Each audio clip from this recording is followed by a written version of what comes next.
Hello everyone, কথা ধারাবাহিকের আজকের পর্বে দেখতে পারবেন গোল্ডেন জয় হোটেলে গিয়ে কথা বিনায়ক স্যারকে কল করে ডাকে, কারণ বিনায়ক স্যারের হেল্প ছাড়া কথা কিছু করতে পারে না। সেখানকার ম্যানেজার কিছু ডিটেলস শেয়ার করতে চায় না। তারপর বিনায়ক স্যার এলে তাদের কথা অনুযায়ী সেই লোকটি ডিটেলস দেয়, মানে সিসিটিভি ফুটেজ কথা চেক করতে চায় এবং সিসিটিভি ফুটেজ চেক করে দেখতে পায় যে সেই মহিলাটা, মানে যেই মহিলার সঙ্গে সমীর গুহকে কথা একসাথে দেখেছিল গাড়িতে, আর রেজিস্টার খাতা চেক করে জানতে পারে তার নাম যুথিকা। তারপর কথা বলে যে অকাট্য প্রমাণ না হলে তো কাউকে কিছু বলতে পারছিলাম না। এদিকে এভি যখন কাজ করতে থাকে তখন পূর্বা এবং কায়দা কানুন সকলে এসে বলে কথাকে অনেকক্ষণ ধরেই খুঁজে পাওয়া যাচ্ছে না। এভি বলে কথা নয়, ও হচ্ছে বুলি। এদিকে অঙ্কিত ফোনে ট্রাই করেও পায় না। এভি বলে পাবি না ওকে, কারণ ও প্রথম থেকেই সব কিছু লুকিয়ে যায়, নিজেকে সুপার ওম্যান ভাবে, নিজেই সবটা করতে চায়। আমি তো বলছি ও কিছু লুকোচ্ছে আমাদের থেকে। এদিকে পরের দিন সকালে কায়দা কানুন সহ বাড়ির প্রত্যেককে নিচে বসার ঘরে কথা, মানে বুলি সকলকে ডাকে।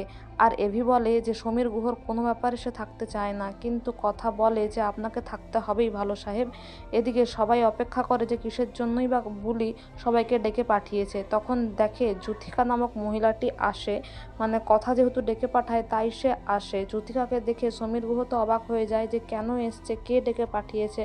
তারপরে সবাই বুলিকে প্রশ্ন করলে, মানে কথাকে প্রশ্ন করলে কথা বলে এটা তো সমীর গুহই ভালোভাবে বলতে পারবেন, কিন্তু এভি কথাকে ঘর থেকে টেনে বের করে দিতে চায়, বলে যত সমস্যার কারণ হচ্ছে এই বুলি।